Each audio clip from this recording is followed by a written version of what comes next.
As you know, in diffuse large B-cell lymphoma is a curable cancer, but there are about 40% of patients who often relapse after they've had first line of therapy.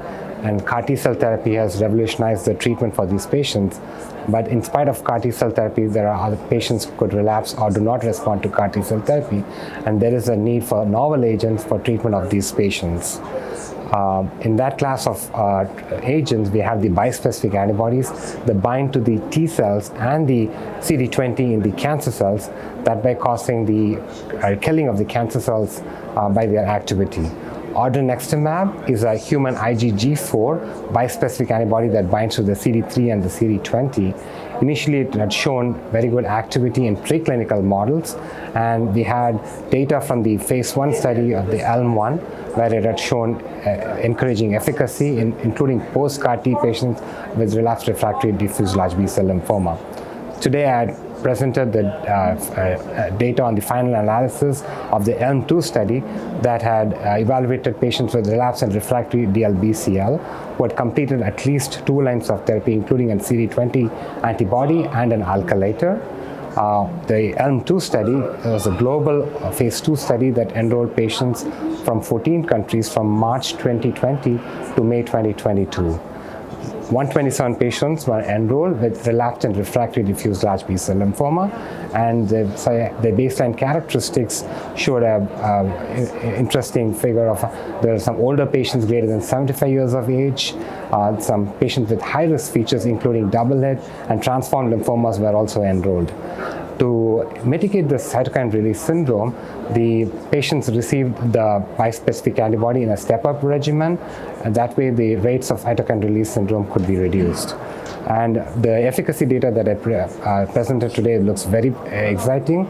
The response rate we had shown in the study was about 51%, with a complete response rate of 32%. The other exciting news was the durability of the response, which was maintained with a duration of complete response up to 18 months.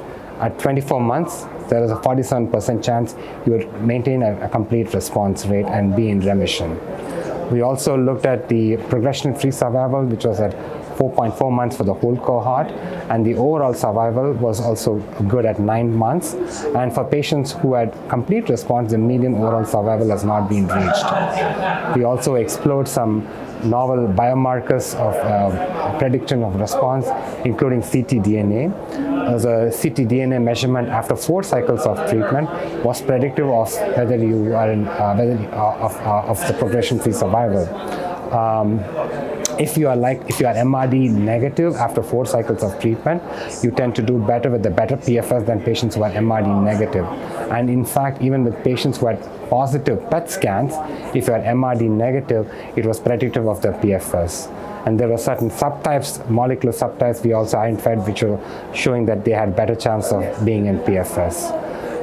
The safety of the drug was also tolerable and consistent with previous reports. Main side effects was the adverse events were the cytokine release syndrome, which were grade 1, and it was mostly tolerated well, and the cytokine release syndrome resolved within 2 days with supportive measures. Very high grade 2 and grade 3 cytokine release syndrome events were few, and there were no neurological toxicities or ICANS. Overall, the safety of this drug appears to be consistent with previous reports and well tolerated.